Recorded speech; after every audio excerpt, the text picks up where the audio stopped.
Tommy Briggs watched as Marcus Johnson stepped out of his truck and began unloading boxes with quiet efficiency. Tommy's sneer deepened. Here was exactly the kind of problem that required his clan's special attention. The cross burning on Marcus's property 3 nights later was just a gentle introduction, Tommy's way of explaining how things worked in their corner of Georgia. But what the man couldn't recognize beneath Marcus's calm demeanor was 20 years of Delta Force training, controlled lethality, disguised as civilian respectability. When Tommy's crew surrounded the farmhouse with torches, they thought they were teaching fear to another soft target. But Marcus Johnson was about to show them what real education looked like.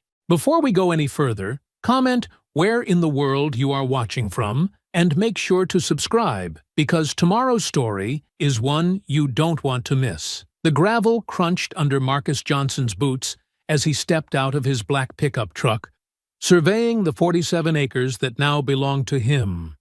Rolling hills stretched toward a line of ancient oak trees, their branches creating natural boundaries between his property and the neighboring farmland. A 2-story farmhouse sat at the center, its white paint weathered but solid, with a wrap-around porch that faced the morning sun. "This'll do just fine," he murmured, pulling his military duffel bag from the truck bed. 20 years of Delta Force deployments had taught him to appreciate simplicity. 4 walls, a roof, and enough space to breathe without neighbors peering over his shoulder. The drive from Fort Bragg had taken him through small towns that blurred together, but Millbrook felt different when he'd first seen it 3 months ago. Maybe it was the way the Chattahoochee River curved around the valley, or how the mountains rose like protective walls in the distance. Or maybe he just needed to believe somewhere could feel like home. Marcus walked the perimeter of his property, noting sight lines and natural cover out of habit. Old training died hard. The nearest neighbor was half a mile down the road, close enough for emergencies, far enough for privacy. Perfect. An hour later, he drove into town for supplies. Millbrook's Main Street looked like a postcard from 1950. Murphy's Hardware, Daisy's Diner, and the First National Bank lined up like dominoes. American flags hung from every lamppost, and someone had planted flower boxes along the sidewalks. The bell above Murphy's Hardware chimed as Marcus entered. Conversations stopped. 3 men in work clothes turned to stare, their eyes tracking him as he moved toward the tool section. "Help you find something?" The clerk, a thin man with graying hair, kept his voice neutral. "Just browsing, thanks." Marcus selected a hammer, some nails, and a deadbolt lock. Basic security measures. At the counter, the clerk rang up his purchases without meeting his eyes. "You're the fellow bought the Henderson place." "That's right. Been empty 2 years since old Jim passed." The clerk's tone suggested this was somehow significant. "Shame to see it sit vacant." Marcus nodded, paying in cash. Behind him, he heard whispers that weren't quite quiet enough. 47 acres. Paid cash, from what I heard. City money, probably. Atlanta. Maybe Birmingham. Wonder what he plans to do with all that land. The bell chimed again as Marcus left, their stares following him through the window. At Daisy's Diner, he slid into a corner booth with his back to the wall. Another old habit. The waitress, a woman in her 60s with kind eyes and silver hair, pulled back in a neat bun, approached with a coffee pot. "Afternoon, honey. I'm Betty Hawthorne. You must be our new neighbor." Her smile seemed genuine, unlike the reception at the hardware store. "Marcus Johnson. Pleasure to meet you, ma'am." "Oh, listen to those manners. Your mama raised you right." Betty poured his coffee, her movements efficient and practiced. "What brings you to our little corner of Georgia?" "Looking for quiet. Seemed like a good place to find it." Betty's expression flickered, something between sympathy and concern. "Well, Millbrook's certainly that. Most of the time." She hesitated, then leaned closer. "People here take time to warm up to newcomers. Don't take it personal." Marcus met her eyes. "I appreciate the advice." Course, once folks get to know you, they're good people. Just set in their ways, you understand? The way she emphasized their ways suggested she meant more than simple small-town conservatism. Marcus nodded anyway. After lunch, he stopped at the post office to forward his mail. The clerk, a nervous young man with acne scars, processed his paperwork with shaking hands. Military forwarding address, the clerk noted, reading Marcus's form. Thank you for your service. Just doing my job. 20 years, says here. That's impressive. Marcus signed the final form, ready to try civilian life. Driving home, he noticed a pickup truck following at a distance. When he turned onto his gravel driveway, the truck continued past, but slowly enough for him to glimpse two men inside. The passenger held a cell phone to his ear. That evening, Marcus stood on his front porch watching the sun set behind the oak trees. Crickets chirped in the gathering darkness, and somewhere in the distance, a dog barked.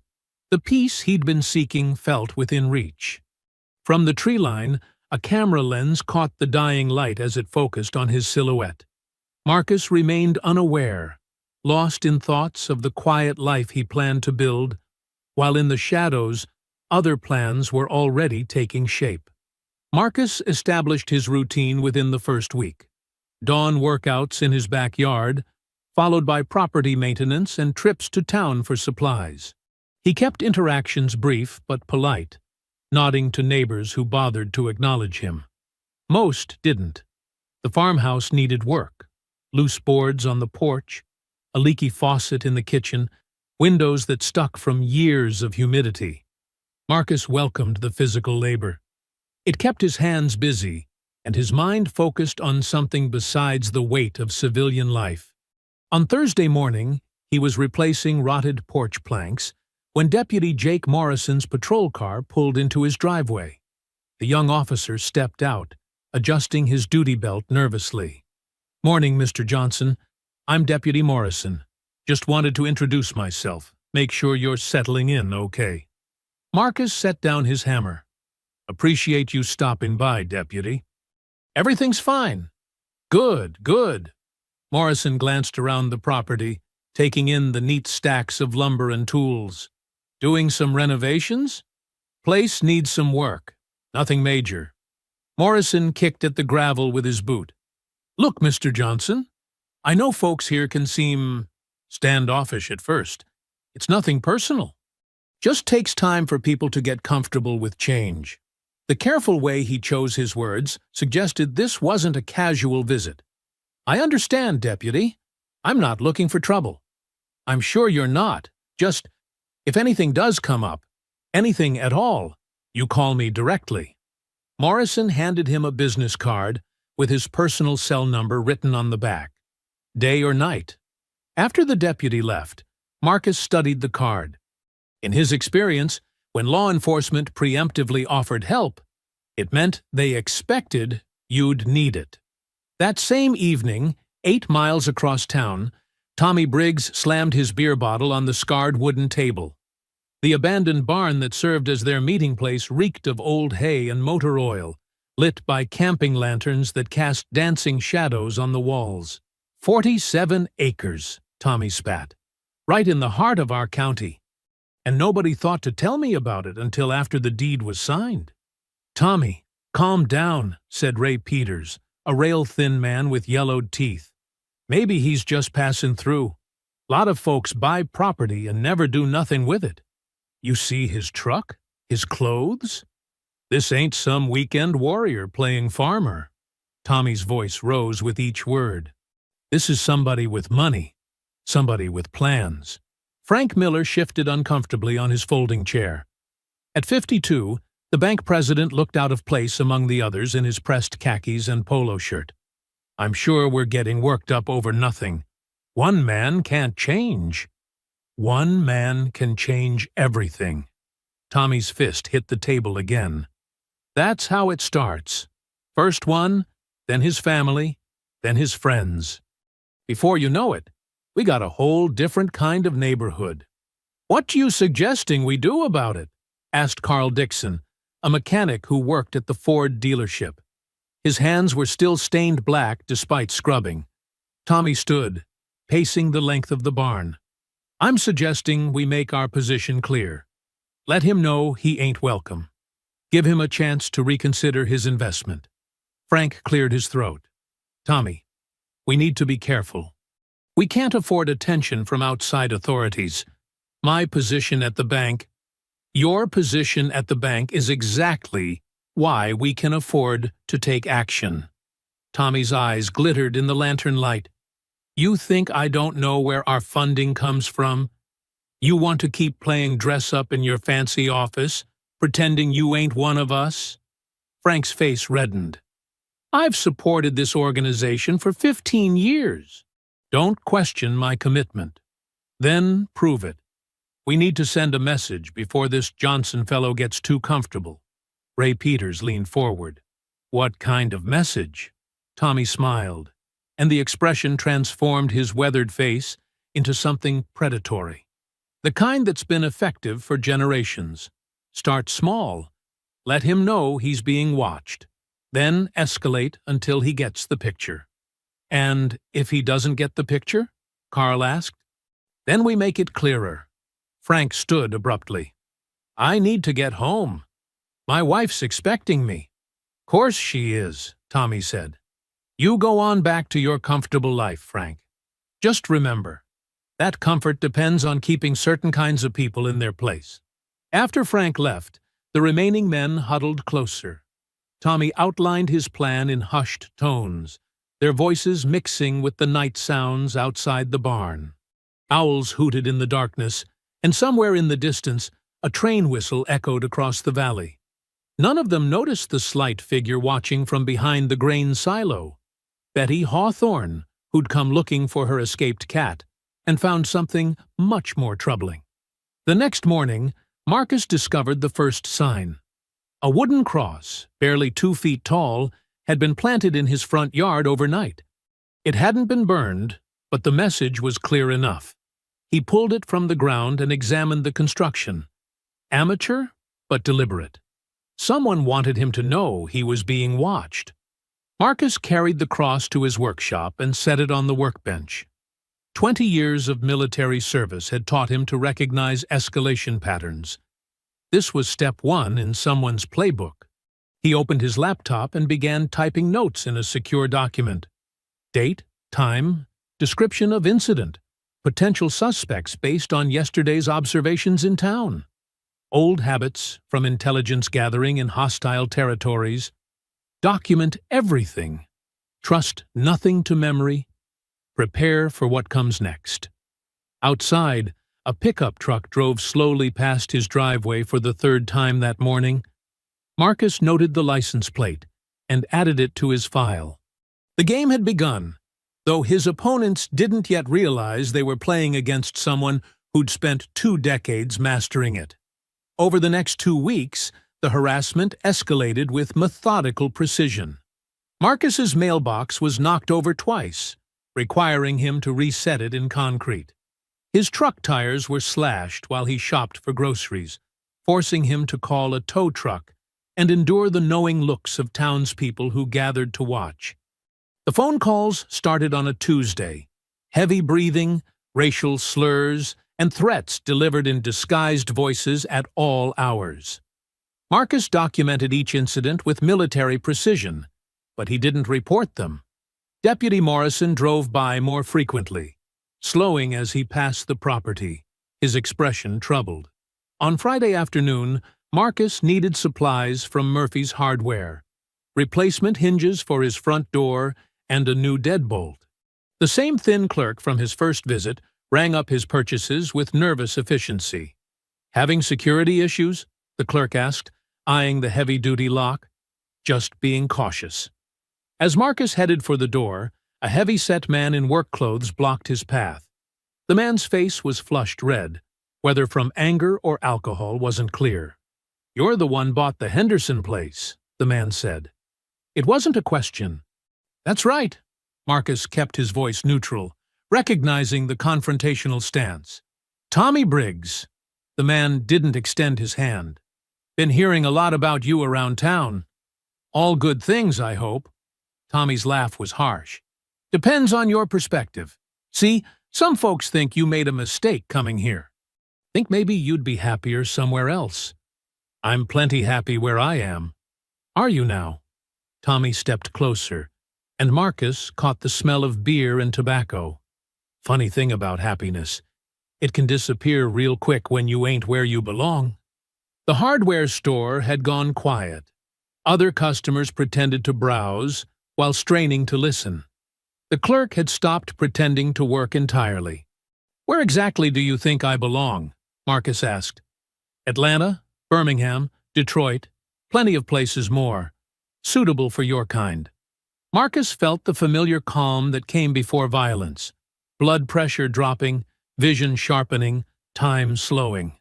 My kind? Don't play stupid. You know exactly what I mean. Tommy's voice rose. This is a decent community. Family community. We don't need outside elements coming in, changing things, bringing their problems with them. What problems would those be? Crime, drugs, the kind of trouble that follows certain people wherever they go. Tommy was almost shouting now. This ain't the inner city. This is our home, and we protect what's ours. Marcus stepped forward, closing the distance between them. I'm a retired military veteran who paid cash for my property and minds his own business. If that threatens you, the problem isn't with me. Tommy's face darkened. You think that uniform gives you some kind of special privilege? Think it makes you better than us? I think it makes me someone who fought for the right of every American to live where they choose. Pretty words. Tommy's hand moved toward his belt, where Marcus glimpsed the handle of a large knife. But words don't change reality. And the reality is, you ain't welcome here. The tension stretched taut between them. Marcus calculated angles and distances, noting the positions of other customers and exits. 20 years of combat experience had taught him to end fights quickly when they were unavoidable. But this wasn't a battlefield, and civilian consequences were different. Marcus stepped back. I appreciate you making your position clear, he said calmly. Now you know mine. I'm staying. Tommy's eyes narrowed. We'll see about that. Marcus walked past him toward the door. Yes. We will. That evening, Marcus called his sister Rose in Atlanta. Her voice immediately brightened when she heard his. Marcus, I was wondering when you'd check in. How's the new place? It's complicated. He sat on his porch, watching the sun set behind the oak trees. Had an interesting conversation in town today. What kind of interesting? Marcus hesitated. Rose had always been able to read him, even over the phone. The kind that reminds you not everyone's happy about change. Marcus, her voice grew sharp with concern. Are you in some kind of trouble? Nothing I can't handle. That's not what I asked. Are you safe? I'm fine, Rose. Just feeling my way through small-town politics. Small-town politics don't usually make you sound like you're planning a military operation. She paused. You know you can come stay with me in Atlanta. My guest room's always open. I'm not running from this. I'm not asking you to run. I'm asking you to be smart. If people are threatening you, nobody's threatening me. Marcus. Okay, somebody might have suggested I'd be happier elsewhere. But that's their problem, not mine. Rose was quiet for a long moment. Promise me something. If this gets worse, if you feel like you're in real danger, you'll call me. Don't try to handle everything alone like you always do. I promise. After they hung up, Marcus made his evening security check. Door locks, window latches, clear sight lines from every room. He pulled his service pistol from its locked case and performed a function check, muscle memory guiding his movements. At 10:30, he was reviewing property surveys on his laptop when he heard gravel crunching in his driveway. Multiple vehicles, engines running low. Marcus killed the lights and moved to the front window. Through the curtains, he counted 6 trucks positioned to block his driveway. Dark shapes moved between them, men carrying torches that cast dancing shadows across his property. They'd positioned themselves to cut off vehicle escape routes while leaving the house surrounded. Professional work. Someone had planned this. Marcus grabbed his pistol and moved to the back of the house, intending to slip out through the kitchen door and circle around behind them. But as he reached for the handle, torchlight flickered outside the back windows too. They'd surrounded the house completely. His phone buzzed with a text from an unknown number. No way out. Time to talk. Marcus moved back to the living room, staying low and away from windows. Through the front curtains, he watched 8 men advance toward his house in formation, torches held high. Tommy Briggs led the group, his face twisted with satisfaction in the firelight. They reached his porch and spread out along the front of the house. Tommy gestured to 2 men, who moved toward the sides of the building. Another signal sent someone to watch the back. Then they waited. Marcus realized their strategy: force him to come to them or break down his door. Either way, they controlled the engagement. He considered his options: barricade inside and call for help that might not come, or try to fight his way out against overwhelming odds. Before he could decide, the front window exploded inward as someone hurled a rock wrapped in paper. Glass scattered across his living room floor. "Johnson!" Tommy's voice carried clearly through the broken window. "Time for that conversation." Marcus stayed low, pistol ready, as more rocks shattered his side windows. They weren't trying to break in. They were flushing him out. "Come on out, boy. Let's settle this like men." The kitchen window exploded next, followed by his bedroom windows. Glass crunched under boots as men positioned themselves at each opening, torches providing light while staying back far enough to avoid return fire. Marcus realized he'd been outmaneuvered. They'd turned his house into a trap, with him inside and them controlling every exit. Professional tactics from people who clearly weren't professionals. Someone had planned this very carefully. A Molotov cocktail sailed through the broken front window, splashing fire across his living room floor. Then another through the kitchen window. Smoke began filling the house immediately. Marcus had seconds to choose: burn alive inside or face 8 armed men outside. He kicked open the front door and rolled onto the porch, weapon ready. But they were waiting. 3 men rushed him simultaneously, while the others provided light and backup. Marcus managed to drop one with a precise shot, and wound another before a tire iron connected with his wrist, sending his pistol spinning into the darkness. The fight lasted less than 30 seconds. 8 against 1, with clubs and chains, was mathematics no amount of training could overcome. Marcus went down swinging, taking 2 more with him. But the outcome was inevitable. The last thing he saw before losing consciousness was Tommy Briggs standing over him with a bloody tire iron, his house burning behind them. "Welcome to Millbrook," Tommy said, and brought the iron down again. Marcus drifted back to consciousness slowly, his body cataloging injuries with clinical precision. Broken ribs on his left side, possible concussion, deep cuts along his scalp, where the tire iron had connected. His right shoulder felt dislocated, and dried blood crusted his lips and nose. But he was alive. The realization came with a flood of tactical awareness. He was chained to a support beam in what looked like an abandoned barn. Heavy shackles around his wrists, connected to a rusted chain that allowed minimal movement. Moonlight filtered through gaps in the wooden walls, illuminating dust motes and old farm equipment. Voices carried from outside, angry, agitated conversations punctuated by the clink of beer bottles.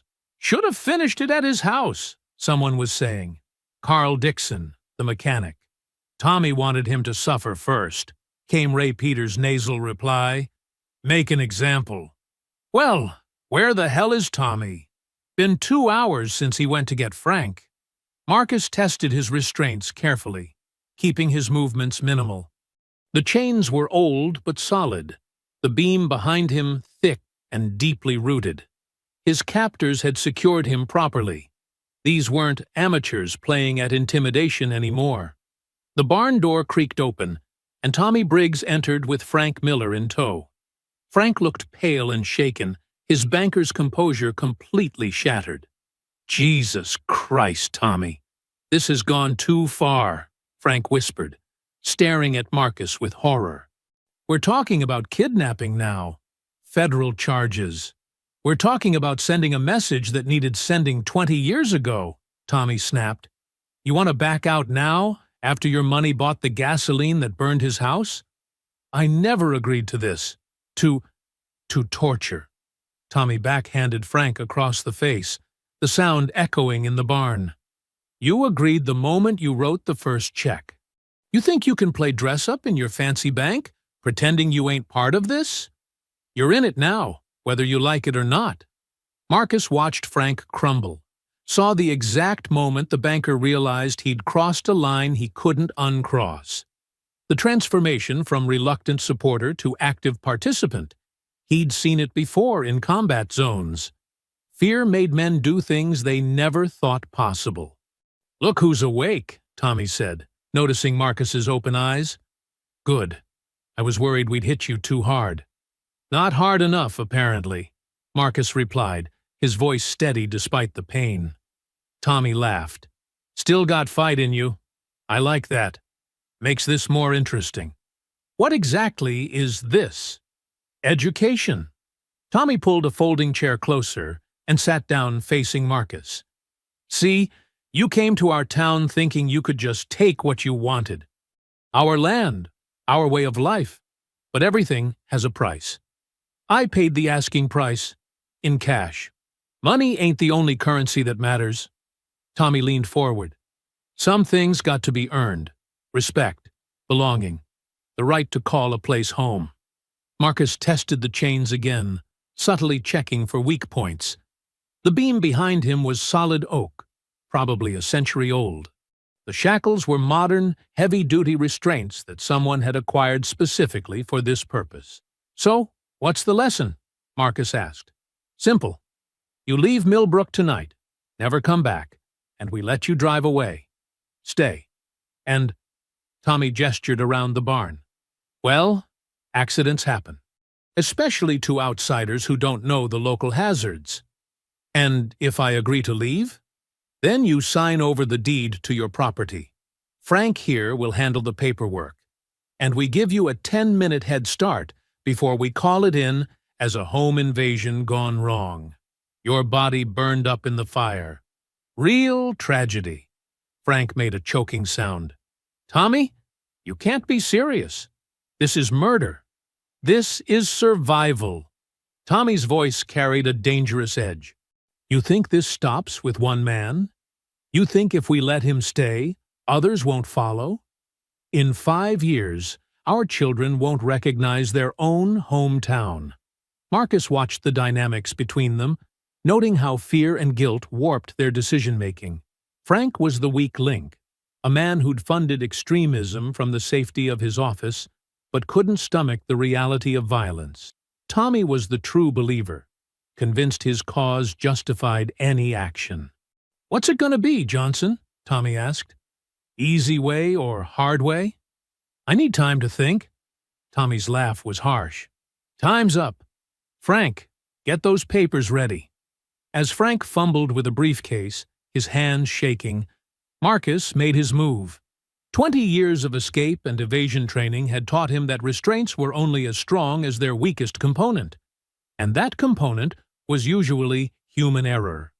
The shackles were properly secured, but the chain had been threaded through an old eye bolt in the beam. The bolt was rusty, its threads weakened by decades of moisture. Marcus had been working it loose during the conversation, using micro-movements to stress the connection point. When Tommy turned to supervise Frank's paperwork, Marcus threw his full body weight against the chain. The eye bolt tore free from the rotten wood with a sharp crack, sending him stumbling forward with 6 feet of heavy chain still attached to his wrists. "He's loose!" Ray Peters shouted from the doorway. Marcus swung the chain like a flail, catching Carl Dixon across the chest and dropping him instantly. Tommy lunged with a knife, but Marcus trapped his arm and drove a knee into his solar plexus, doubling him over. Frank screamed and ran for the door, but Ray Peters was already there with a shotgun. "Nobody moves!" Marcus froze, the chain heavy in his hands, Tommy gasping at his feet. 4 against 1, and they still had weapons. But now he wasn't chained to a beam, and the odds had improved dramatically. "Drop the chain," Ray ordered, his voice shaking. "Sure." Marcus smiled coldly. "But you should know something first." "What?" "I'm not some random victim you can intimidate." Marcus's voice dropped to a deadly whisper. "I'm a Delta Force operator, with 20 years of experience hunting people exactly like you. And now I know who you are, where you live, and what you're capable of." The barn went silent, except for Tommy's labored breathing. "So here's what's going to happen," Marcus continued. "I'm walking out of here tonight, and then I'm going to show you what a real education looks like." Ray's finger tightened on the trigger, but hesitation cost him the advantage. Marcus was already moving, using Tommy as a human shield while closing the distance. The shotgun blast went wide, tearing chunks from the barn wall as Marcus drove his chain-wrapped fist into Ray's temple.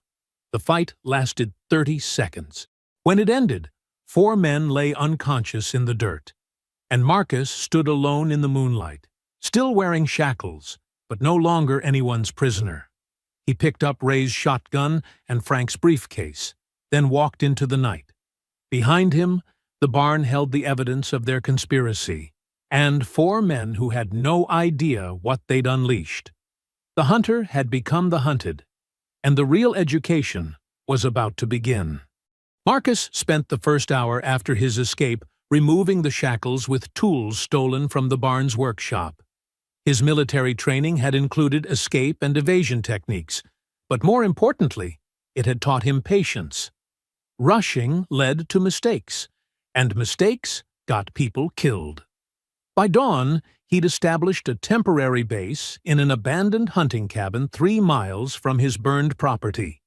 The cabin sat on state land, invisible from any road, with clear sight lines in all directions. He'd found it during his initial property surveys. Always know your terrain, another lesson from Delta Force. First priority was intelligence gathering. Marcus opened Frank Miller's briefcase and spread the contents across the cabin's rickety table. Bank statements, property deeds, and most importantly, a membership roster for something called the Millbrook Heritage Society. 12 names with addresses, phone numbers, and what appeared to be financial contributions. Tommy Briggs lived on Elm Street in a double-wide trailer. Ray Peters had an apartment above his auto parts store. Carl Dixon owned a small house on the outskirts of town. Each name came with a complete dossier Frank had apparently compiled for insurance purposes: real names, employment history, family members, criminal records. Marcus photographed every document with his phone, then uploaded the files to an encrypted cloud server he'd maintained since leaving the military. Old habits from intelligence work. Always have backup copies. Always assume your primary location could be compromised. Next came reconnaissance. Marcus spent 2 days conducting surveillance on each target, moving through Millbrook like a ghost. 20 years of operating in hostile territory had taught him how to become invisible, how to dress like a local, how to move without drawing attention, how to observe without being observed. Tommy Briggs followed a predictable routine. Morning beer run to the gas station, afternoons at Ray's auto parts store, evenings at Murphy's bar. He lived alone, no family visible, and his trailer sat on an isolated lot with minimal security.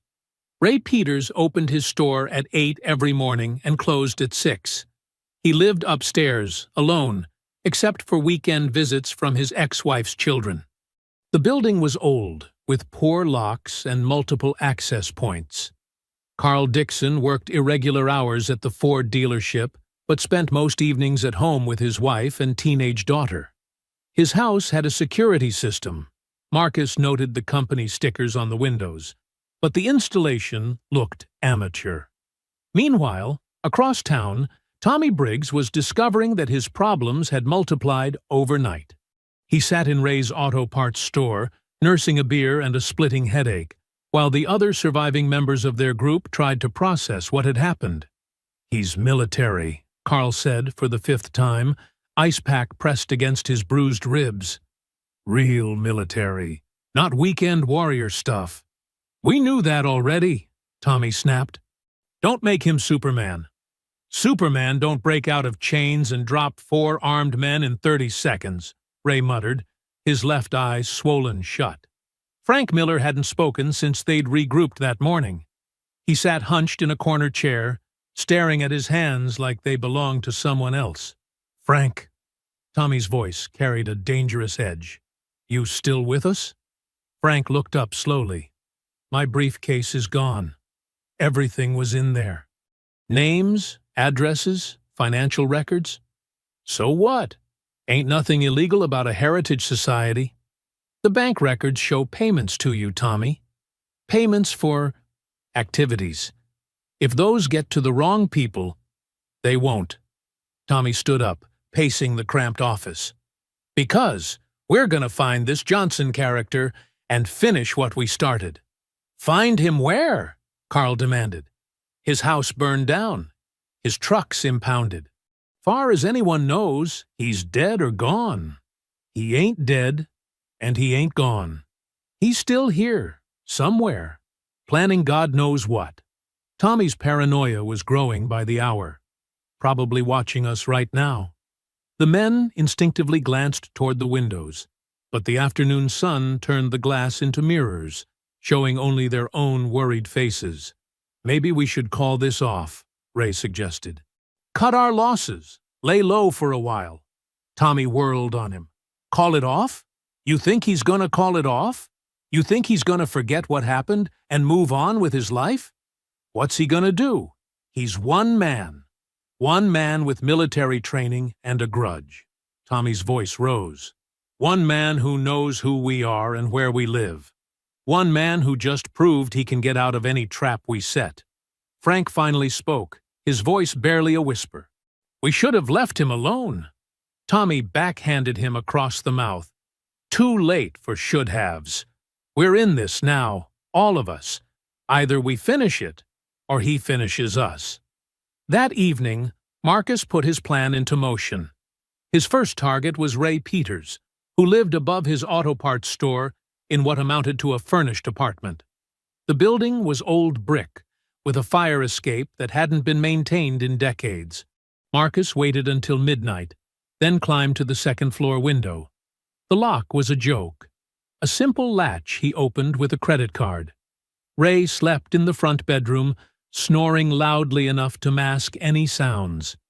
Marcus moved through the apartment like a shadow, photographing everything: personal documents, computer files, hidden cash, and a collection of racist memorabilia that filled an entire closet.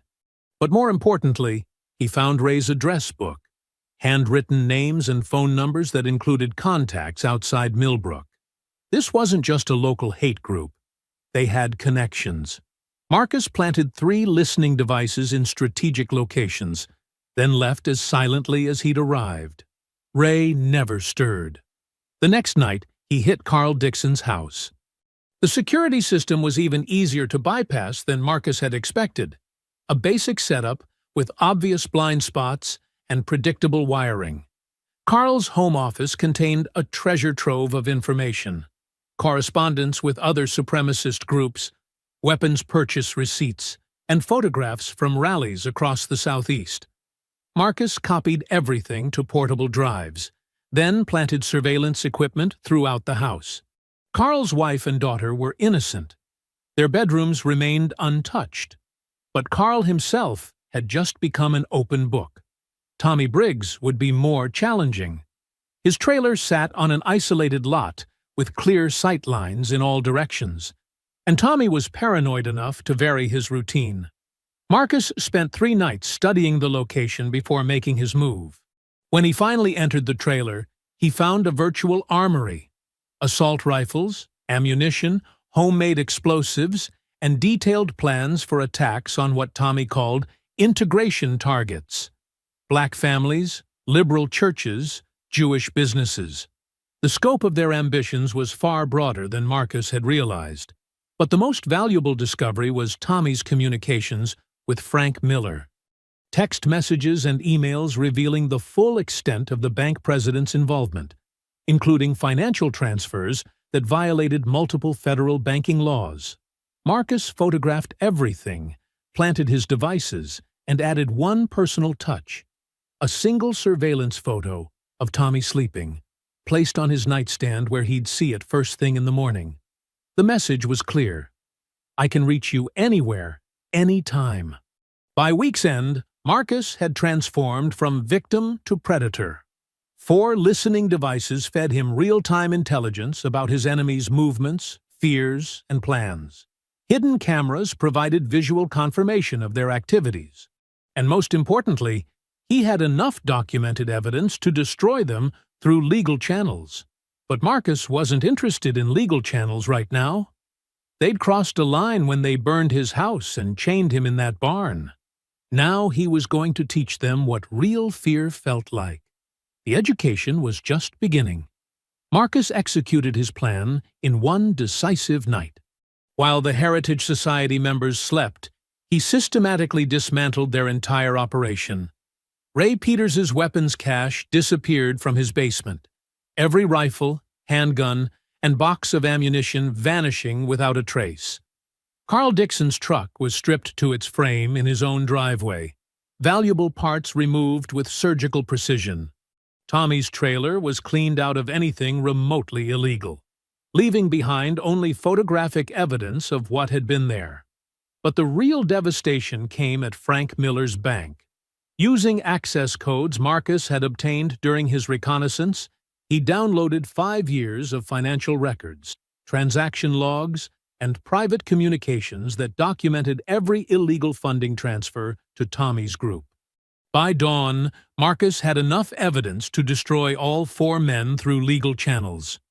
More importantly, he'd crippled their operational capability in a single stroke. The first panicked phone call came at 6 a.m. "Tommy, they're gone!" Ray's voice cracked through the phone. "Every weapon, every round of ammunition, cleaned out completely." "What do you mean, cleaned out?" "I mean professional. No broken locks, no alarms, nothing disturbed except the guns. It's like they never existed." Tommy felt his stomach drop. "Check your truck." "My truck's fine. It's in the—" Ray paused, then let out a strangled cry. "Oh, God! Oh, no!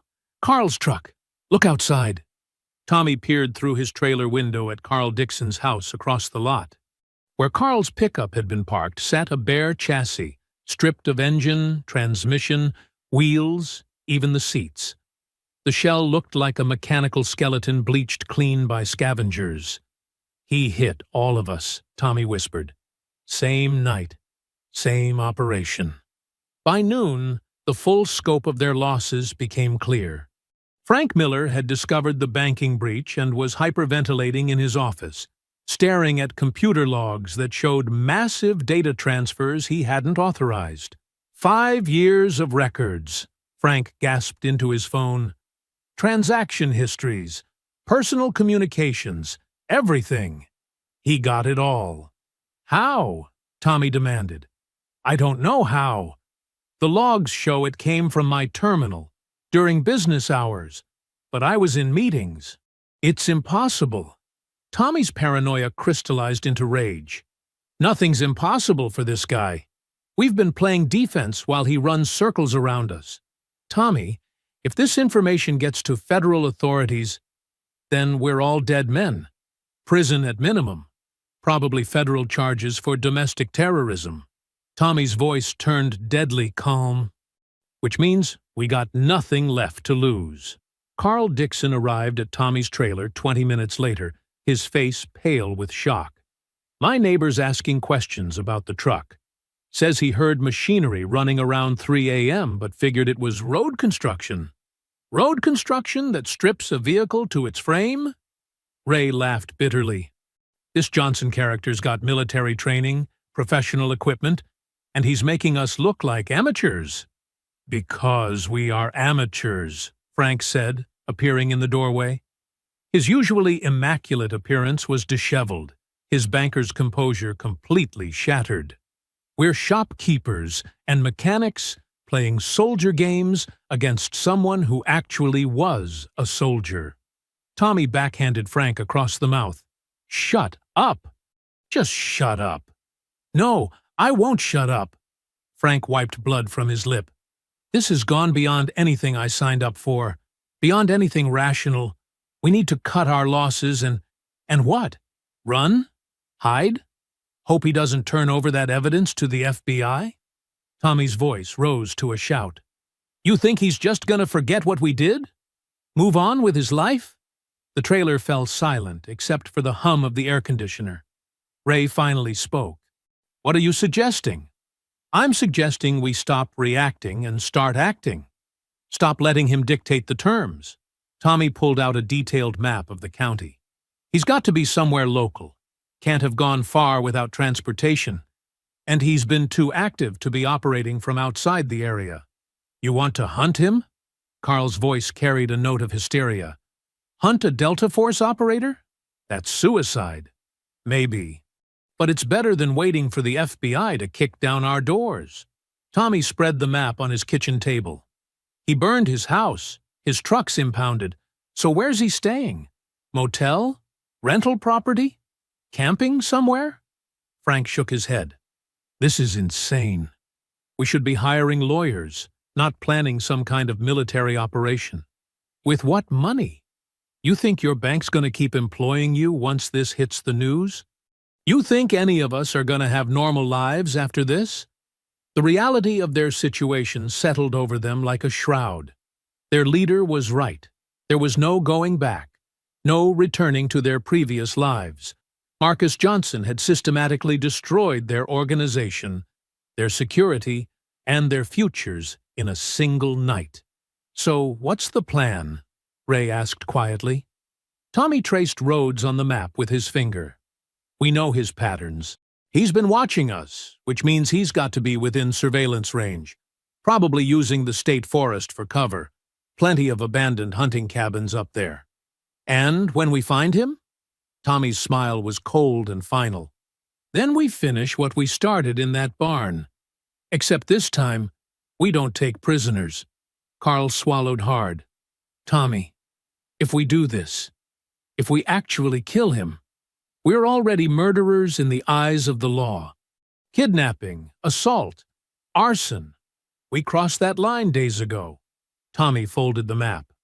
Only question now is whether we go down fighting or go down begging. The four men looked at each other, seeing their own desperation reflected in familiar faces. They'd backed themselves into a corner where violence seemed like the only option left.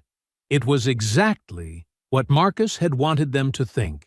Dawn broke over Millbrook with an ominous quiet that belied the storm gathering in the shadows. Tommy Briggs stood in the center of what had once been a peaceful town, now transformed into a staging ground for the largest gathering of armed extremists the region had seen in decades. 37 men from 4 states had answered his call, turning the abandoned grain warehouse on the outskirts of town into a makeshift command center. Listen up, Tommy's voice carried across the assembled crowd. This ain't just about one man anymore. This is about sending a message that we don't bow down to federal intimidation. The men nodded, a mixture of local chapter members, militia fighters, and independent operators who'd driven through the night to be here. They carried an arsenal that would make most military units envious: assault rifles, tactical gear, night vision equipment, and enough ammunition for a sustained campaign. Carl Dixon stood at the edge of the group, his face pale with the realization of what he'd helped set in motion. Tommy, my daughter's school is only 2 miles from here. If this turns into a shooting war, then maybe you should have thought about that before you helped fund this operation, Tommy snapped. Too late for second thoughts now. But Carl's concern was spreading through the local members. Ray Peters pulled Tommy aside, his voice urgent. Half these guys I never seen before. Some of them look like they're hoping for a fight with anybody. Police, federal agents, doesn't matter. Good. We need men with backbone. Tommy, that ain't backbone. That's crazy. Ray gestured toward a group of men from Alabama who were discussing explosives with disturbing enthusiasm. They're talking about taking out bridges, cutting communication lines. This ain't about Johnson anymore. They want to turn Millbrook into some kind of battlefield. Tommy's jaw tightened. Maybe that's what it takes. Maybe it's time to stop hiding behind respectability and take a real stand. Against what? One retired soldier who embarrassed us? Ray's voice rose. You're gonna get people killed, Tommy. Innocent people. Innocent people are already under attack. Every day, our way of life gets chipped away by federal overreach, by outsiders coming in and changing our communities. Tommy's voice carried the fervor of a true believer. This Johnson character is just the tip of the spear. Meanwhile, 3 miles away in the state forest, Marcus completed his final preparations. He'd spent the night establishing a defensive network that would channel the coming assault exactly where he wanted it. Motion sensors covered every approach route. Improvised explosive devices, non-lethal but disorienting, were positioned at key choke points. 3 separate fallback positions offered overlapping fields of fire and cached supplies. Most importantly, he'd established communication with federal authorities who were racing toward Millbrook with tactical teams and negotiators. His satellite phone buzzed. Agent Chen's voice was tense. Mr. Johnson, we have eyes on the warehouse. 30-plus armed individuals. Multiple out-of-state vehicles. This has escalated beyond anything we anticipated. How long until your teams arrive? 2 hours. Can you maintain your position? Marcus studied the terrain through his binoculars. I can do better than that. I can ensure this happens away from civilian areas. Mr. Johnson, I need you to understand something. Some of these individuals have federal warrants. Others are known domestic terrorists. If shooting starts, it's going to be a significant engagement. All the more reason to control where it happens. Marcus checked his weapons one final time. Agent Chen, whatever happens, make sure you get the evidence I uploaded, financial records, communications, weapons caches, everything you need to prosecute the entire network. Mr. Johnson, and make sure Deputy Morrison knows he was right to be concerned. He's one of the good ones. Marcus ended the call and settled into his primary position. Below him, he could see the first scout teams moving into the forest, following tracks he'd deliberately left for them to find. Back at the warehouse, the operation was beginning to fracture along predictable lines. Frank Miller had finally arrived, but only to beg Tommy to call everything off. The bank received federal investigators this morning, Frank said, his voice shaking. They have everything, Tommy.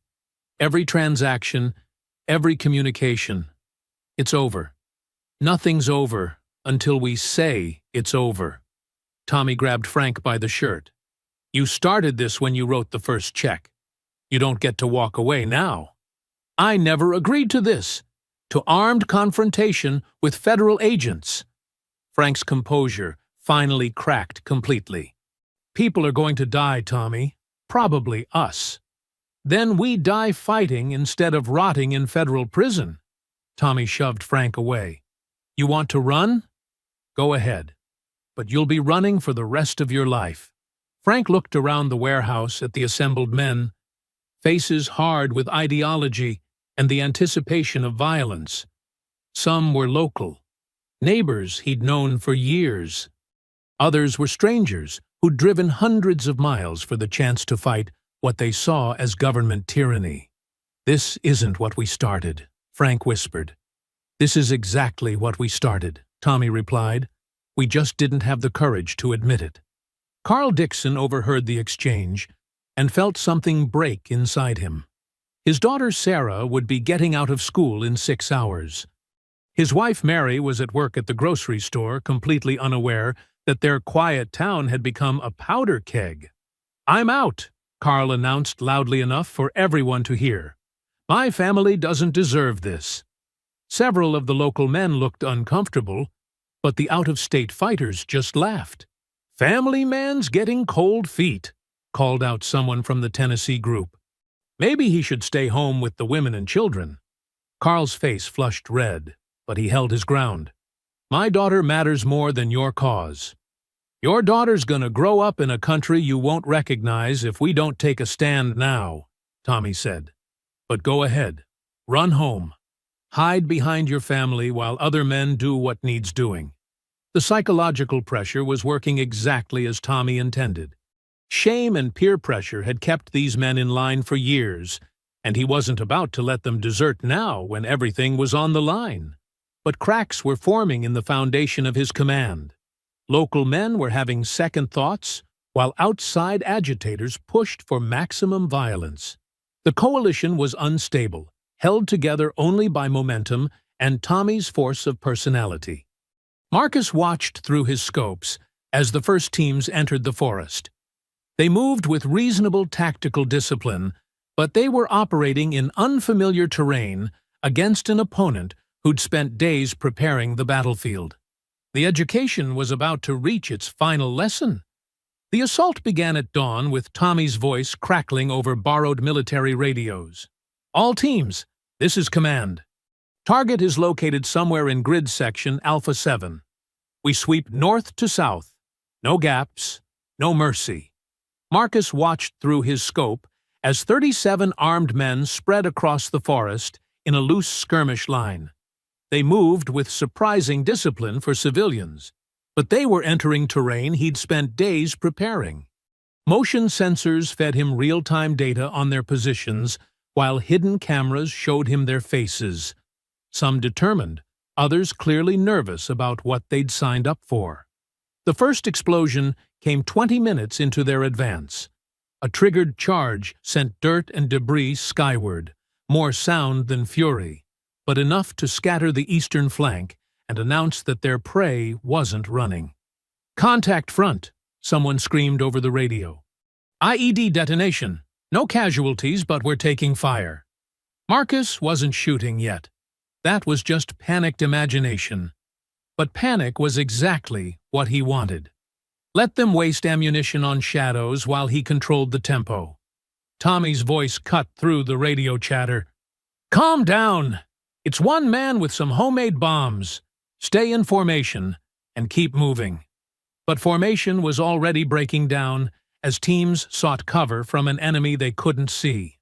The Alabama group pushed too far ahead, eager for contact, while the local men hung back, suddenly aware this wasn't the simple manhunt they'd imagined.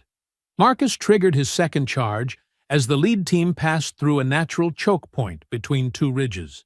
This time he added muzzle flashes from remote devices, creating the illusion of multiple shooters in elevated positions.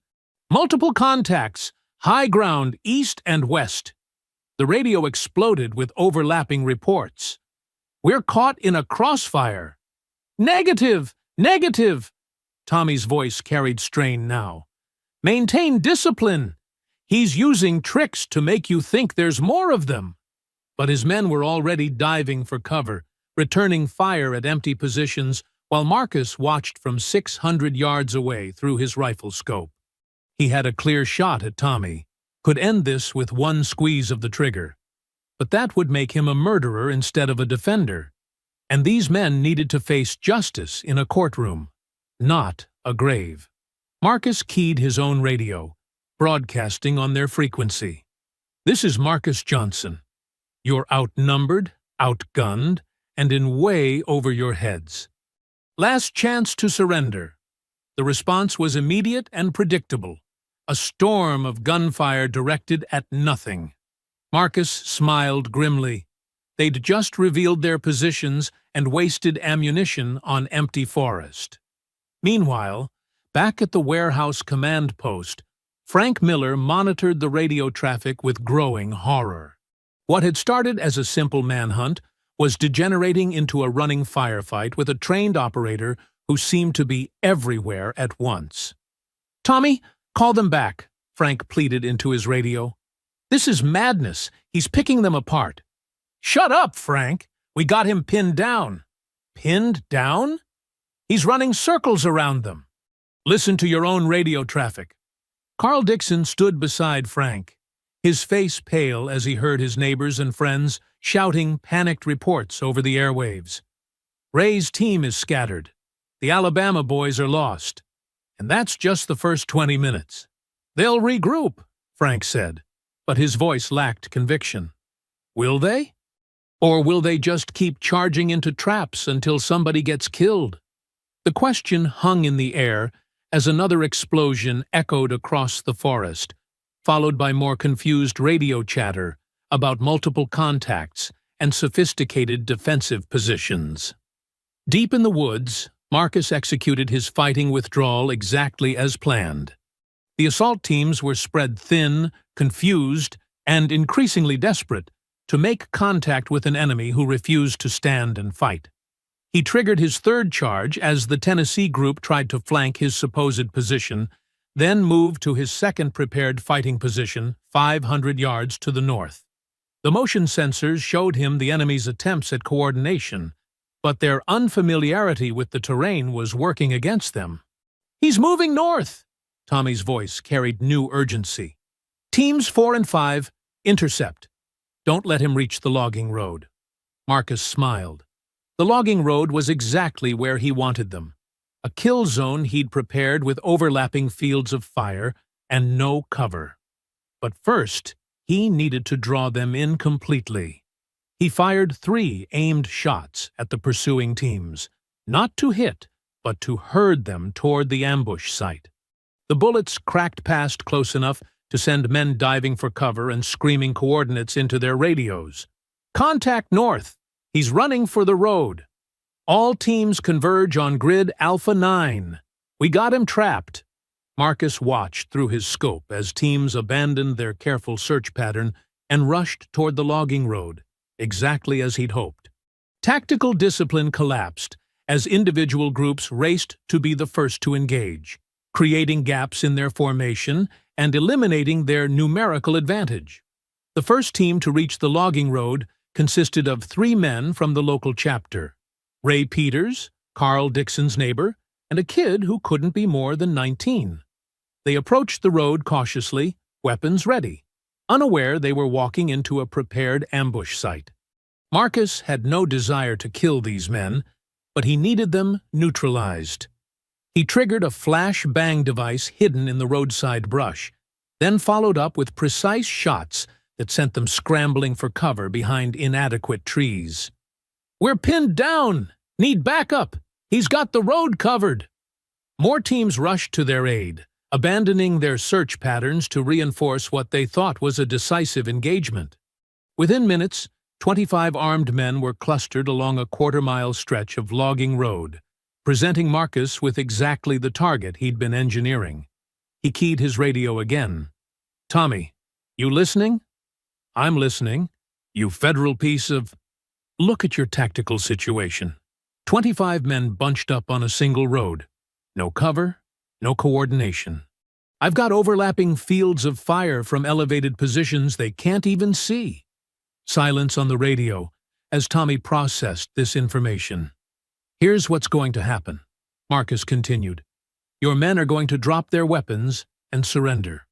Federal agents are already surrounding your warehouse, and tactical teams are inbound to this location. You've got one chance to end this without bloodshed." Tommy's response was a roar of rage. "Kill him! All teams, concentrate fire on his position." The forest erupted in gunfire as 30-plus weapons opened up simultaneously. Trees splintered, rocks sparked, and the air filled with the whine of ricochets.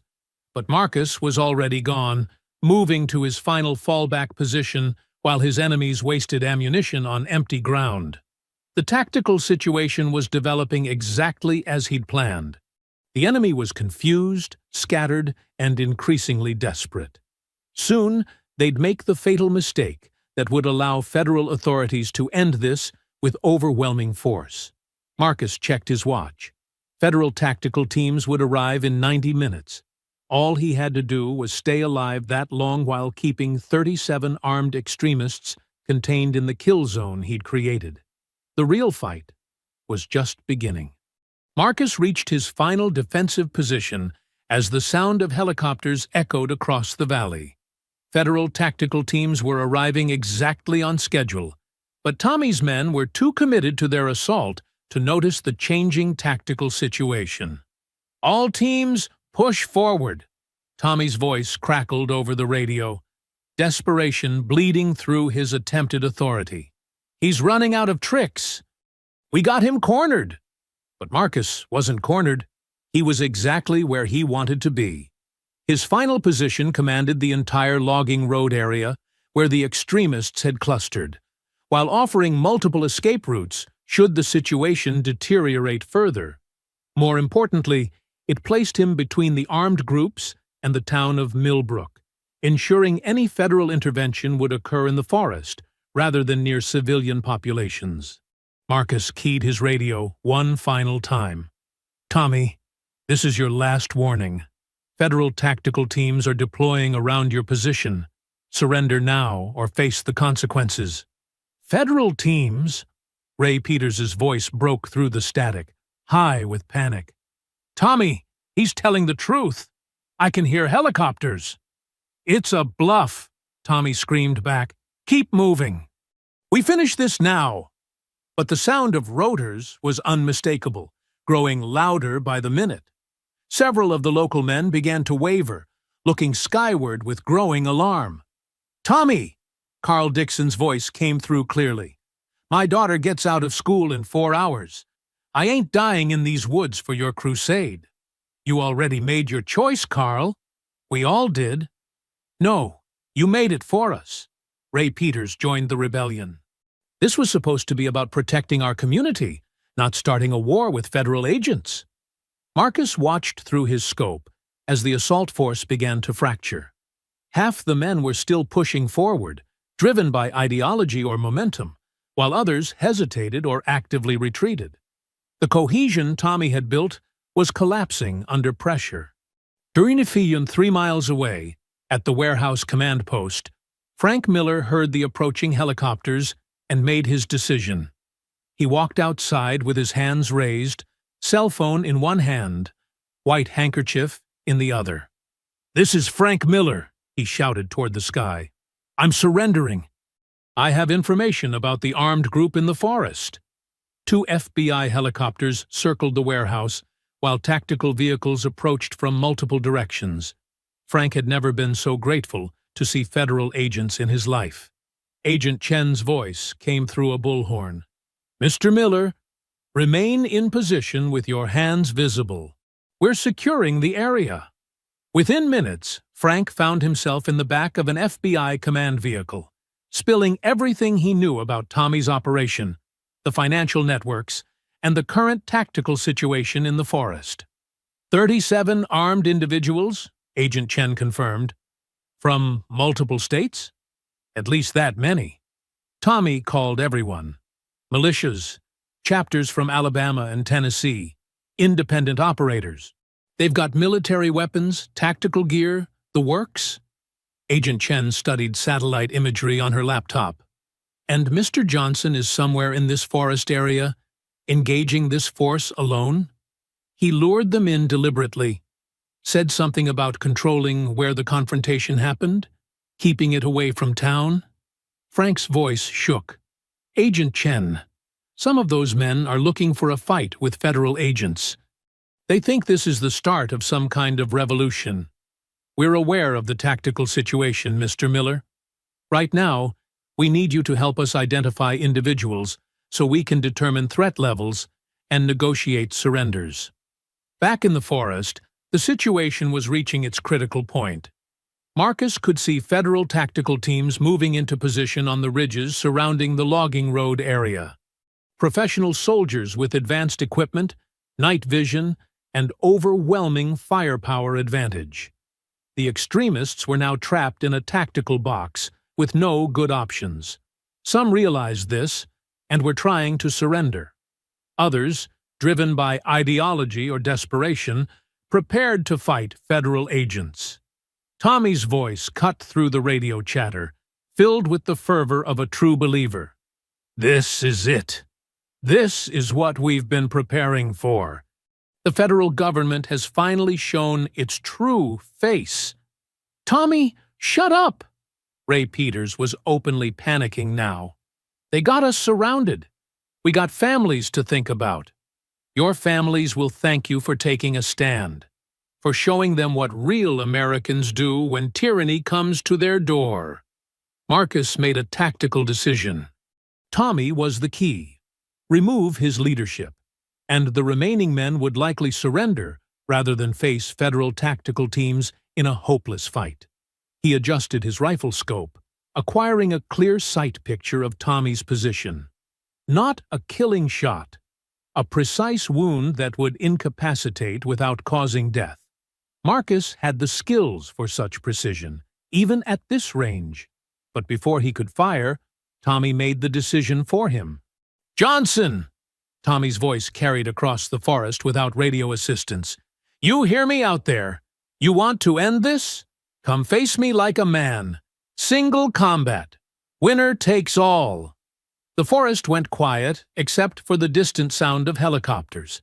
Even the federal teams seemed to pause, waiting to see how this would play out. Marcus considered the offer. It was tactically unnecessary. Federal agents would have the situation contained within minutes, but it might prevent bloodshed, might give the wavering extremists a face-saving way to surrender. "What are the terms?" Marcus called back. "You and me, hand to hand, no weapons. If you win, my men surrender. If I win, we all walk away." "Tommy, no!"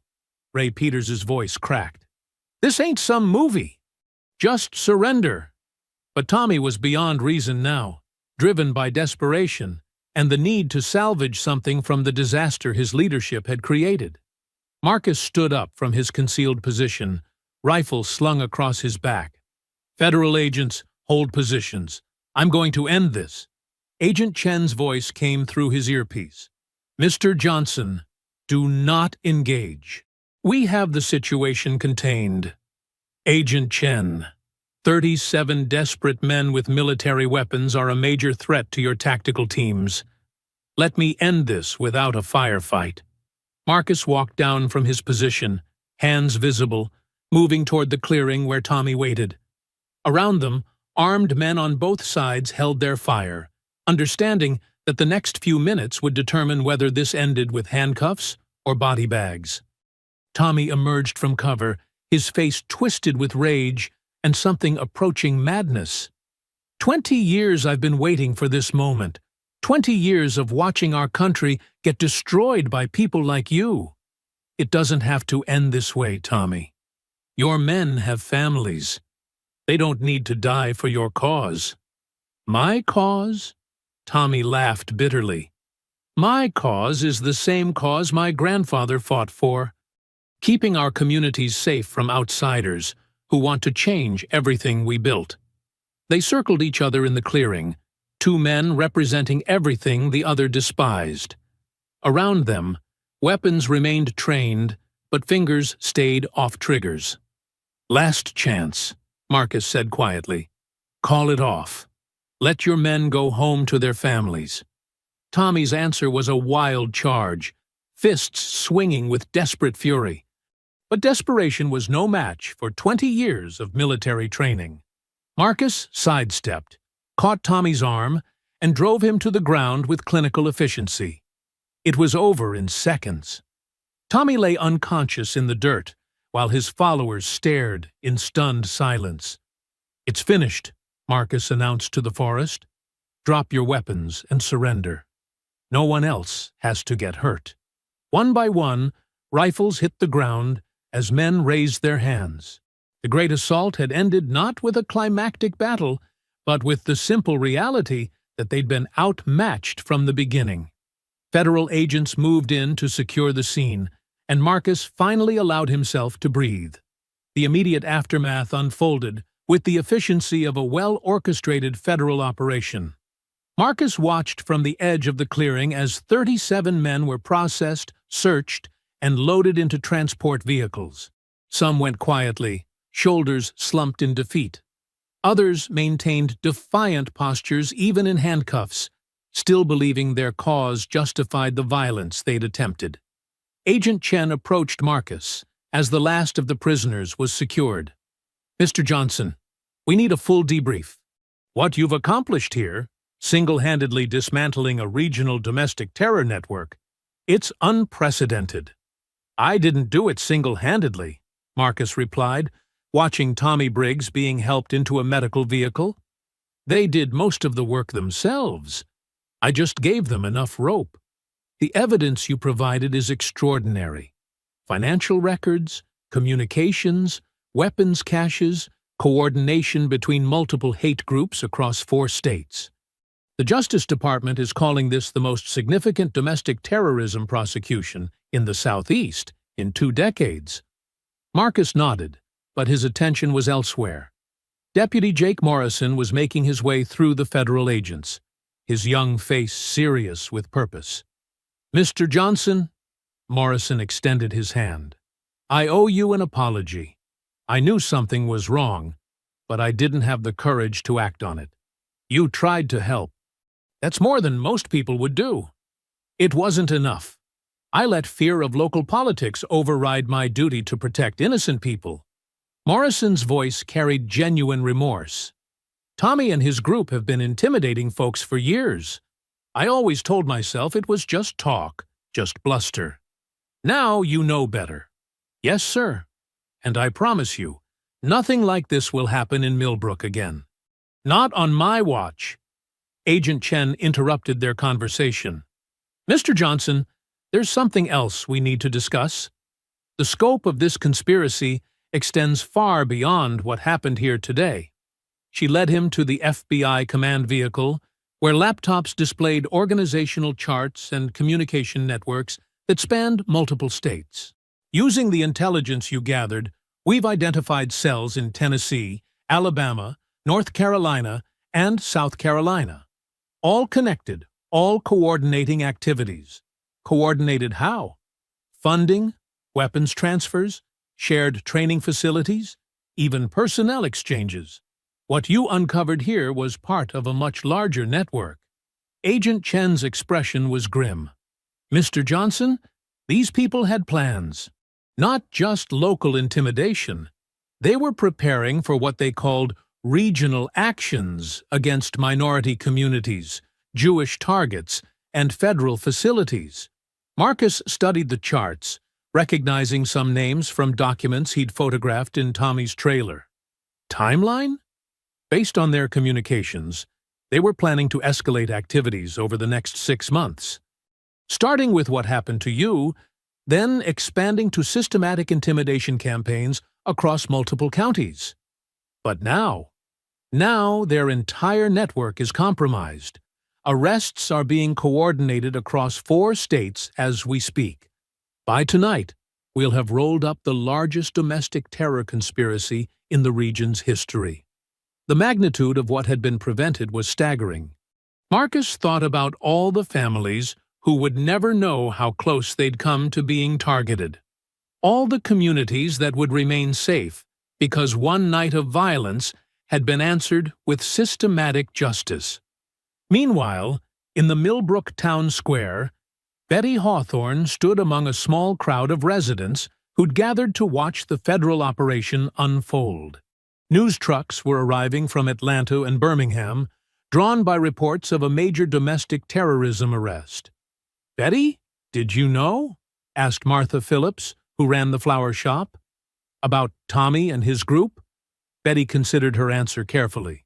She'd suspected plenty but proven nothing until she'd seen that meeting at the barn. "I knew Tommy was full of hate. Didn't know how far he'd go with it." Thank God for that Johnson man. Standing up to them when the rest of us were too scared. Takes courage to do what's right when you're outnumbered, Betty agreed. Question is, what do we do now? How do we make sure our town doesn't breed this kind of poison again? The question hung in the air as they watched federal agents processing evidence and taking statements. Millbrook would survive this day, but healing from it would take much longer. Quantenters back at the command post, Marcus received a call that changed everything. Rose's voice was tight with worry as she spoke from her car. Marcus, I'm an hour outside Millbrook. I've been driving since I saw the news reports. Are you safe? I'm safe, Rose. It's over. Over? Marcus, the news is saying you took on an army of white supremacists single-handedly. That doesn't sound over. That sounds like something that's going to follow you for the rest of your life. Marcus hadn't considered that aspect. The media attention, the scrutiny, the way this would define him going forward. He'd wanted quiet, peaceful civilian life. Instead, he'd become the center of a national news story about domestic terrorism and vigilante justice. Rose, I need you to turn around. Go back to Atlanta. Absolutely not. You're my brother, and you just went through something traumatic. I'm not leaving you alone. It's not safe yet. There could be other cells, other groups that want revenge. Then we'll deal with that together. You've been handling everything alone for too long. Agent Chen approached with news that complicated matters further. Mr. Johnson, we've received credible intelligence about potential retaliation. These groups have a culture of vengeance, and what you did today, dismantling their entire regional network, that's going to generate a response. What kind of response? Unknown actors, possibly from outside the immediate area. People who see you as a federal collaborator who destroyed their movement. Agent Chen's expression was serious. We're recommending immediate relocation and protective custody. Marcus felt his carefully planned peaceful retirement slipping away. For how long? Indefinite. These groups have long memories and access to resources we're still mapping. The irony wasn't lost on him. He'd fought to defend his right to live peacefully in Millbrook, and now his victory meant he couldn't safely live there at all. Deputy Morrison overheard the conversation and stepped forward. Agent Chen, with respect, Mr. Johnson has a right to stay in his community if he chooses. And if he stays, he'll have the full protection of local law enforcement. Deputy Morrison, local law enforcement was part of the problem until today. Not anymore. Morrison's young face was set with determination. I've already spoken with the sheriff. We're requesting state assistance to investigate every deputy, every officer, every local official. Anyone who enabled this conspiracy is going to face justice. Marcus appreciated the gesture, but he understood the reality. Rural law enforcement couldn't protect him from a determined regional conspiracy, and federal protection meant living as a prisoner of his own success. His phone rang again. Rose, calling from the town limits. Marcus, I can see the roadblocks. I'm coming in whether you like it or not. Rose? No arguments. We're family. Family sticks together. As Marcus ended the call, he realized the real climax wasn't the firefight in the forest. It was this moment, when he had to decide what kind of life he wanted to build from the ashes of his confrontation with hate. The choices he made in the next few hours would determine whether he'd won anything meaningful or simply traded one kind of isolation for another. The confrontation Marcus had been dreading came at sunset, when the federal agents were packing up their equipment and the media circus was finally winding down. A lone pickup truck approached the roadblock at the edge of town, moving slowly but deliberately toward the command post where Marcus stood with Agent Chen. Deputy Morrison radioed from the checkpoint. Single occupant, older white male, appears unarmed but agitated. Says he needs to speak with Marcus Johnson. Let him through, Marcus said, recognizing something in the description that made his instincts flare. The truck stopped 50 yards away, and a man in his 70s climbed out. He was tall, weathered, with the bearing of someone accustomed to command. But it was his eyes that told Marcus everything. The same cold hatred he'd seen in Tommy Briggs, but tempered by decades and sharpened by intelligence. "You Johnson?" the man called out. "I am. Name's William Briggs, Tommy's grandfather." The old man walked closer, his hands visible but his posture radiating menace. "I taught that boy everything he knew about protecting our people." "Seems like I didn't teach him enough." Agent Chen stepped forward. "Sir, this is a federal crime scene. You need to—" "Ma'am, with respect, this is between me and the man who destroyed my family." William's voice carried the authority of someone who'd spent his life being obeyed. "I'm not armed. I'm not threatening anyone. I just want to talk." Marcus waved Agent Chen back. "Let him say his piece." William studied Marcus with the calculating gaze of a predator. "You know, I fought in Vietnam. 3 tours.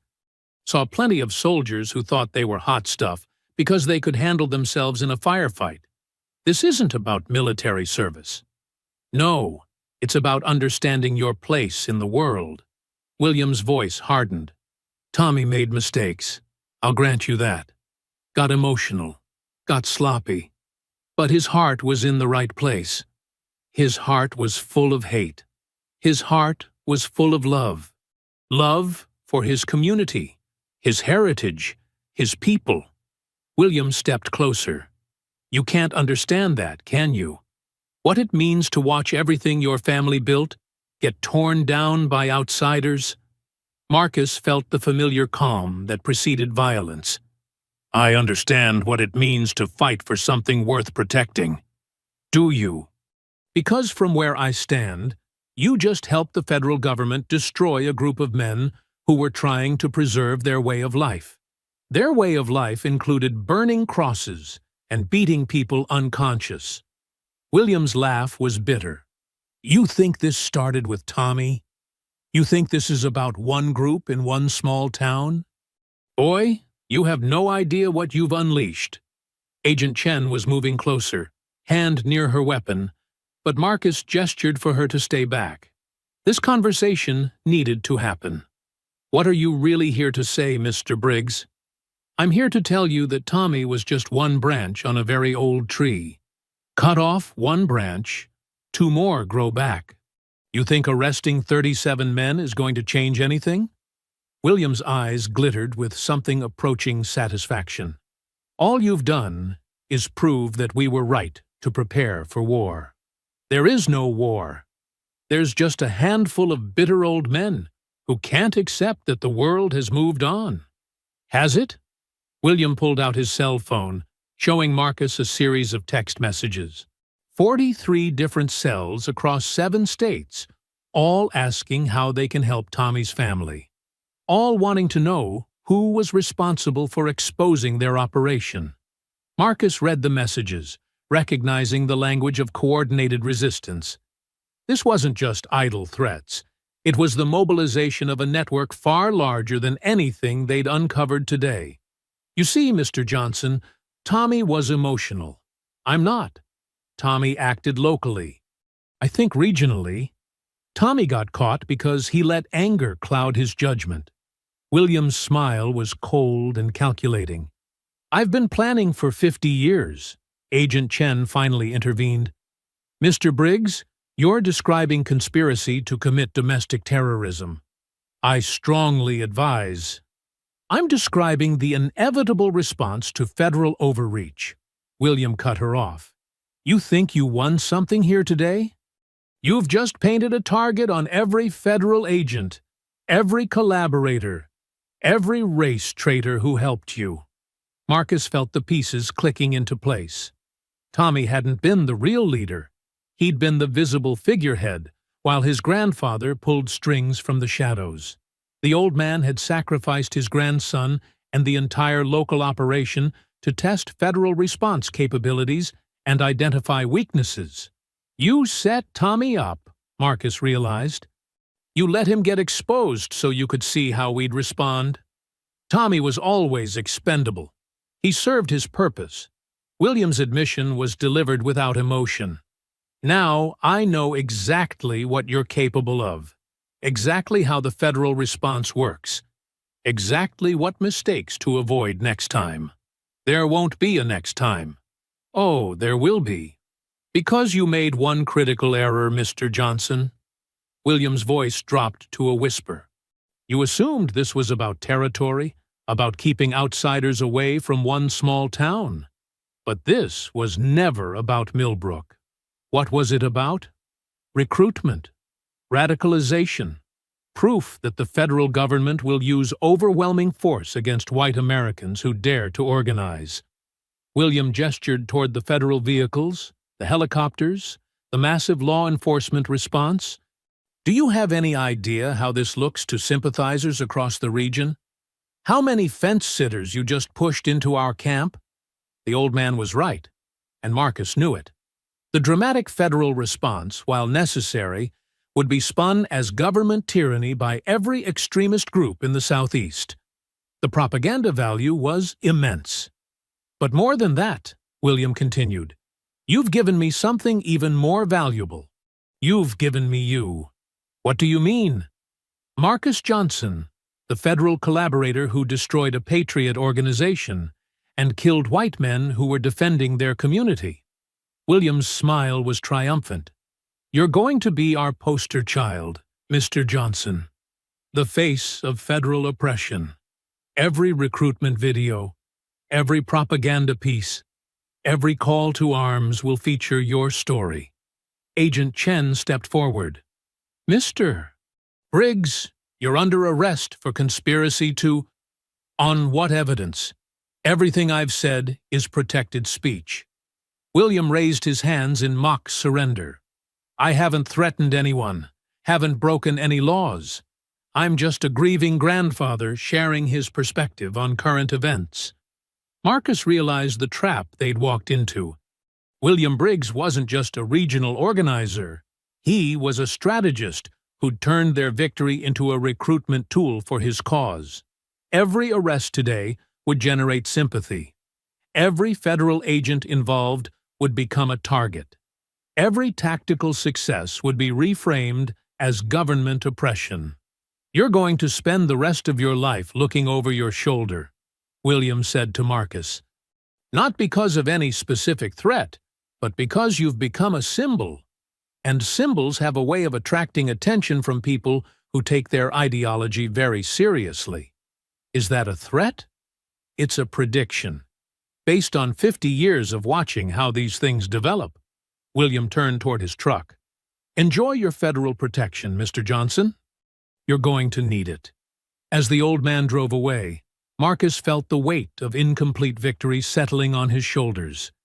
They'd won the battle, but potentially lost the war. Tommy's arrest would generate martyrs. The federal response would generate recruits. And somewhere in the shadows, more intelligent and patient enemies were already adapting their strategies. Agent Chen's phone buzzed with incoming reports. Mr. Johnson, we're getting chatter from monitored channels. Multiple groups discussing Johnson as a priority target. This is escalating beyond anything we anticipated. Marcus looked toward town, where Rose was waiting for him at Betty Hawthorne's diner. His sister had driven 8 hours to be with him, expecting to find her brother safe and victorious. Instead, she'd find him trapped in a war that had only just begun. The real question wasn't whether he'd won or lost today. It was whether the price of victory was worth paying. Conclusion: 6 months later, Marcus stood on the rebuilt porch of his farmhouse, watching his nephew and niece chase fireflies across the yard while Rose prepared dinner in the kitchen behind him. The house looked different now. Reinforced windows, improved security systems, and clear sight lines in all directions. But it was still home. Uncle Marcus, look! 8-year-old Jamal held up a mason jar with 3 fireflies blinking inside. I caught the fast ones. That's great, buddy. Just remember to let them go before bedtime. Why? Because they belong outside, with their families. Rose appeared in the doorway, wiping her hands on a dish towel. Dinner's ready. And before you ask, yes, I made enough for Betty when she gets here. Marcus smiled. Betty Hawthorne had become a regular visitor, bringing casseroles and town gossip in equal measure. She'd also become an unofficial liaison between Marcus and the community, helping bridge the gap that his confrontation with the extremists had created. "Any word from Agent Chen today?" Rose asked. "Actually, yes. Good news for once." Marcus pulled out his phone. William Briggs was arrested this morning. Turns out his 50 years of planning weren't as sophisticated as he thought. Rose's eyes widened. What happened? The old man made the same mistake every extremist makes. He underestimated federal intelligence capabilities. While he was busy trying to recruit new members and plan retaliation, the FBI was monitoring every communication, every financial transaction, every meeting. Marcus scrolled through Agent Chen's messages. They've rolled up his entire network. 43 cells across 7 states, just like he bragged about. How? The evidence I provided led them to financial networks that connected everything. Bank records, weapons purchases, communication patterns. Once they had the thread, they unraveled the whole sweater. Marcus felt satisfaction settle in his chest. Turns out, William's grand strategy was actually just a poorly secured conspiracy that federal investigators dismantled in 6 months. Betty Hawthorne's car pulled into the driveway, her headlights cutting through the gathering dusk. She emerged with her usual energy, carrying a covered dish and practically bouncing with excitement. "Y'all heard the news? That awful old man got arrested. FBI agents swarmed his place this morning." Betty climbed the porch steps with more spring than usual. "Sheriff Morrison said they found enough evidence to charge him with sedition." "We just heard," Rose said. "Betty, you look positively gleeful." "Honey, that man's been poisoning this county for 50 years. His daddy was in the Klan, his son was in the Klan, and he raised Tommy to carry on the family tradition." Seeing him finally face justice, Betty grinned. "It's like Christmas morning." They gathered around the kitchen table for dinner, and the conversation naturally turned to the morning's arrests. Betty had details from her network of church ladies and town gossips. "Turns out he wasn't half as smart as he thought," she said, passing the cornbread. "Sheriff Morrison said the FBI was reading his emails before he even sent them. All that talk about being patient and strategic, he was using the same encrypted messaging app that every other extremist group uses. Might as well have posted his plans on Facebook." Marcus nodded. "Agent Chen told me something interesting. William thought the federal response to Tommy's group would generate sympathy and recruits. Instead, it had the opposite effect." "How so?" Rose asked. "Turns out, most people don't want to join organizations that get completely destroyed by law enforcement. When potential recruits saw Tommy's crew get arrested, prosecuted, and sentenced to federal prison, they decided extremism wasn't worth the risk." Marcus smiled. William's grand recruitment strategy actually drove people away from his cause. Betty laughed. "Serves him right. That man always thought he was the smartest person in any room. Never occurred to him that federal agents might be a little smarter than small-town extremists." After dinner, Marcus and Rose sat on the porch while the children played inside. The evening was peaceful, but Rose still seemed troubled. "What's bothering you?" Marcus asked. "I keep thinking about what that old man said, about you becoming a symbol, about attracting attention from extremists across the region." Rose hugged her knees. "Were you worried he was right?" "For a while, yes. The first few months, I wondered if I'd made things worse." Marcus gestured toward the town lights in the distance. "But Agent Chen showed me something today that changed my perspective." "What?" "Crime statistics. Not just for Millbrook, but for the entire region. Hate crimes are down 60% since the arrests. Extremist recruitment is at historic lows. Even graffiti and vandalism targeting minorities has dropped dramatically. Marcus's voice carried quiet satisfaction. Turns out, when you dismantle the leadership and prove that actions have consequences, most cowards decide to find other hobbies. And the true believers? There are always true believers. But without organization, without leadership, without the financial networks that William spent 50 years building? They're just angry individuals shouting into the void instead of coordinated groups planning attacks. Betty emerged from the kitchen, having finished cleaning up. I should head home, but I wanted to tell you something first, Marcus. What's that? My granddaughter starts college next month. Full scholarship to Georgia Tech. Engineering program. Betty's voice was thick with emotion. She told me something yesterday that made me think of you. What did she say? She said she never thought she could pursue engineering because it wasn't for girls like her. But seeing what you did, how you refused to be intimidated, how you fought back against people who said you didn't belong, it gave her courage to apply for programs she'd never considered before. Betty wiped her eyes. That's what real victory looks like, Marcus. Not just stopping bad people, but inspiring good people to be braver than they thought possible. After Betty left, Marcus sat alone on his porch, processing the day's revelations. William Briggs had been wrong about everything. His strategic brilliance, his network's security, his understanding of how ordinary people would respond to extremist violence. The old man's threats had been empty bluster from someone whose time had passed. His phone buzzed with a final message from Agent Chen. Network completely dismantled. 127 arrests across 7 states. Financial assets seized. William Briggs looking at life in federal prison. Threat level to you downgraded to minimal. Well done, Mr. Johnson. Marcus smiled and powered off the phone. Tomorrow would bring new challenges, but they would be normal challenges.